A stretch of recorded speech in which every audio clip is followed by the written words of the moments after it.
Turning spot. പ്രിയപ്പെട്ടവരെ, ഒരു വലിയ പർവ്വതത്തെ ഇച്ഛാശക്തി കൊണ്ട് തുരന്ന് തോൽപ്പിച്ച ഒരു മനുഷ്യനെക്കുറിച്ച് കേട്ടിട്ടുണ്ടോ? അദ്ദേഹത്തിൻ്റെ ജീവിതകഥയിലേക്ക് കടക്കും മുമ്പ് ഒന്ന് പറഞ്ഞോട്ടെ. നമുക്ക് എന്തൊക്കെ നഷ്ടപ്പെട്ടാലും നഷ്ടപ്പെടുത്തിയാലും ഏത് പരിതസ്ഥിതിയിലും നഷ്ടപ്പെടാതെ സൂക്ഷിക്കേണ്ട ഒരു അമൂല്യ സ്വത്തുണ്ട്.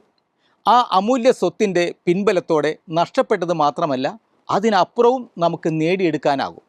ഏറ്റവും വലിയ സമ്പത്തായി തന്നെ അതിനെ പരിചരിക്കണം. ഒരു പോറൽ പോലും ഏൽക്കാതെ പരാജയത്തിൻ്റെ പടുകുഴിയിൽ നിന്ന് പോലും നമ്മെ വിജയത്തിൻ്റെ കൊടുമുടിയിലേക്ക് എത്തിക്കാൻ കഴിയുന്ന ആ അമൂല്യനിധി മറ്റൊന്നുമല്ല, ആത്മവിശ്വാസം എന്ന അമൃത സഞ്ജീവനിയാണ്. മറ്റെന്തൊക്കെ കൈവിട്ടാലും ആത്മവിശ്വാസം മുറുകെ പിടിച്ച് പ്രതിബന്ധങ്ങളെ തച്ചുടച്ച് സധൈര്യം മുന്നേറാം. ശരീരത്തിൻ്റെ അവശതകളും അസ്വസ്ഥതകളും മനസ്സിൻ്റെ ധൈര്യത്തിന് മുന്നിൽ പിന്മാറിയ സംഭവങ്ങൾ വൈദ്യശാസ്ത്രത്തിൽ പുതുമയല്ല.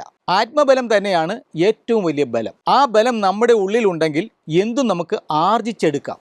സീറോയിൽ നിന്ന് വൻ സാമ്രാജ്യം കെട്ടിപ്പടുത്തുയർത്തിയ ഏത് വ്യക്തിയുടെ ചരിത്രം പരിശോധിച്ചാലും അവർക്കും കൂട്ടായി നിന്നത് ആത്മവിശ്വാസം തന്നെയാണ്. അങ്ങ് രാമേശ്വരത്ത് തെരുവുകളിൽ പത്രം വിറ്റ് നടന്ന ബാലനെ ഭാരതത്തിൻ്റെ പ്രഥമ പൗരനാക്കിയതും മറ്റൊന്നുമല്ല, ഉറച്ച ആത്മവിശ്വാസം തന്നെ.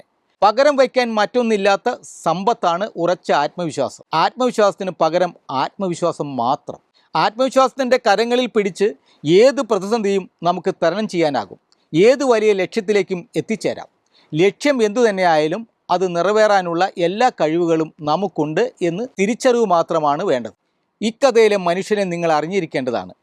ദശരഥ മാഞ്ചി എന്നാണ് പേര്. സാധാരണക്കാരിൽ സാധാരണക്കാരൻ. എന്നാൽ 22 വർഷമെടുത്ത് അദ്ദേഹം ഒരു പർവ്വതത്തെ തന്നെ തുരന്ന് ഒരു വഴി നിർമ്മിച്ചെടുത്തു. അത് തൻ്റെ ഭാര്യയോടുള്ള സ്നേഹത്തിൻ്റെ അടയാളമായി മാറി. ഒരു വഴിയില്ലാത്തതിനാൽ ആശുപത്രിയിലെത്തിക്കാൻ കഴിയാതെ പോയ തൻ്റെ കൺമുൻപിൽ ജീവൻ വെടിഞ്ഞ ഭാര്യയ്ക്കായി ഒരു മനുഷ്യൻ ചെയ്ത അതിസാഹസികതയാണിത്. ഒരു കാലത്ത് ബീഹാറിലെ ഏറ്റവും പിന്നോക്കാവസ്ഥയിലുള്ള അധികൃതർ പോലും തിരിഞ്ഞു നോക്കാത്ത ഇടമായിരുന്നു ഹെഗ്ലൂർ. പ്രാകൃത പ്രദേശം എന്ന് തന്നെ പറയാം. അത്രയധികം പ്രാകൃതമായി കിടന്ന ഇടം. മുസാഹരസ് എന്ന വിഭാഗത്തിലുള്ള ആളുകളായിരുന്നു അവിടുത്തെ താമസക്കാർ. ജീവിതത്തിൽ സുഖവും വിശ്രമവും എന്താണെന്ന് പോലും അറിയാത്ത മനുഷ്യർ. 360 അടി ഉയരത്തിലുള്ള ഒരു പടുകൂറ്റൻ മല ഇവരെ ഒറ്റപ്പെടുത്തുകയായിരുന്നു. ജീവിത സൗകര്യങ്ങളെല്ലാം മലയുടെ അപ്പുറത്തായതിനാൽ അത് താണ്ടി ചെന്നിട്ടുള്ള ഒന്നും അവർക്കുണ്ടായിരുന്നില്ല. ആശുപത്രിയും സ്കൂളുകളും കടകളും എന്തിനധികം ജോലി പോലും മറുവശത്തായിരുന്നു. അതിരാവിലെ മല കയറി ഇറങ്ങി ജോലി ചെയ്യലായിരുന്നു ഇവിടത്തുകാരുടെ ജീവിതം. അതിരാവിലെ എണീറ്റ് കിലോമീറ്ററുകൾ നടന്ന് മലയുടെ മറുഭാഗത്തെത്തി കൂലിപ്പണി ചെയ്ത് ജീവിച്ചിരുന്ന ഒരാൾ. അതിരാവിലെ പോകുന്ന മാഞ്ചിക്ക് ഭക്ഷണവുമായി ഉച്ചയോടെ ഭാര്യ ഫഗുനി എത്തുമായിരുന്നു. ഇതേ ദുരിതങ്ങൾ താണ്ടി കാടും മലയും കടന്ന് വരുമ്പോഴേക്കും എത്ര ആരോഗ്യവതിയാണെങ്കിലും ക്ഷീണിച്ചു പോകും. എന്തായാലും ജീവിതം മുന്നോട്ട് കൊണ്ടുപോവുക എന്നത് മാത്രമായിരുന്നു ഇവർക്ക് മുന്നിലുണ്ടായിരുന്നത്. എന്നാൽ അപ്രതീക്ഷിതമായാണ് ഫഗുനിക്ക് അപകടം സംഭവിക്കുന്നത്. സാരമായ പരിക്കേറ്റ് അവരെ ആശുപത്രിയിൽ കൊണ്ടുപോകാൻ പോലും അവിടുത്തെ സൗകര്യങ്ങൾ മാഞ്ചിയെ അനുവദിച്ചില്ല. ഗ്രാമത്തിന് ഏറ്റവും അടുത്തുള്ള ആശുപത്രിയിൽ പോകണമെങ്കിൽ പോലും 55 കിലോമീറ്റർ ദൂരം പോകണം. അങ്ങനെ അദ്ദേഹത്തിൻ്റെ കൺമുന്നിൽ വെച്ച് അവർ പിടഞ്ഞു മരിച്ചു. അങ്ങനെയാണ് തൻ്റെ ജീവിതത്തെ തന്നെ മാറ്റിമറിക്കുന്ന ആ തീരുമാനത്തിൽ അദ്ദേഹം എത്തുന്നത്.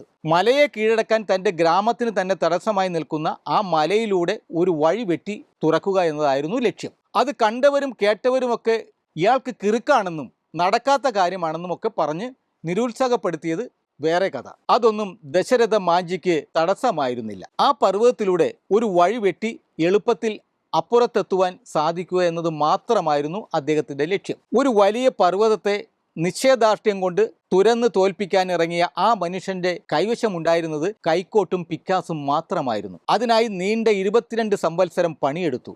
അങ്ങനെ ആ മല തുരന്ന് ഒരു റോഡ് നിർമ്മിക്കാനായി. 360 അടി നീളവും 30 അടി വീതിയുമുള്ള ഒരു വഴിയായിരുന്നു അത്.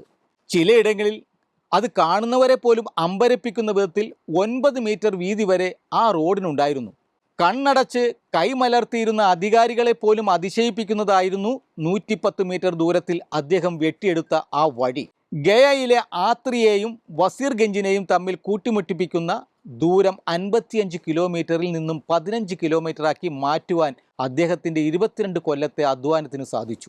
പിന്നെയും ഏകദേശം 30 വർഷം വേണ്ടി വന്നു അതൊന്ന് ടാർ ചെയ്ത് കിട്ടുവാൻ. സർക്കാരാണ് റോഡ് ടാർ ചെയ്യേണ്ടത്. ഇന്ന് ഏതാണ്ട് 30-ലധികം ഗ്രാമങ്ങൾക്കും ആയിരക്കണക്കിന് ജനങ്ങൾക്കും ഇതിൻ്റെ പ്രയോജനം ലഭിക്കുന്നുണ്ട്. 2007 ആ വലിയ മനസ്സുള്ള മനുഷ്യൻ ഇഹലോകവാസം വെടിഞ്ഞു. പിന്നീട് ബോളിവുഡിൽ മാഞ്ചി ദ മൗണ്ടൻ മാൻ എന്ന പേരിൽ ഒരു സിനിമ തന്നെ പുറത്തിറങ്ങി. നവാസുദ്ദീൻ സിദ്ദിയാണ് ഈ വേഷം അഭിനയിച്ചത്. ഇന്ന് ഗല്ലൗർ എന്ന ബീഹാർ ഗ്രാമം പ്രസിദ്ധമായിരിക്കുന്നത് മാഞ്ചിയുടെ പേരിലാണ്. പ്രവർത്തന മേഖല ഏതു തന്നെ ആയിരുന്നാലും ഒരു വ്യക്തിയുടെ ജീവിത വൈശിഷ്ട്യം മികവ് നേടാനുള്ള പ്രതിജ്ഞാബദ്ധതയ്ക്ക് അനുസരിച്ചായിരിക്കും എന്ന് തെളിയിച്ച അനശ്വരനായ ദശരഥ മാഞ്ചിക്ക് മുന്നിൽ ശിരസ് നമിച്ചുകൊണ്ട് ഈ ടേണിംഗ് സ്പോട്ട് ഇവിടെ അവസാനിപ്പിക്കുന്നു. Good bye.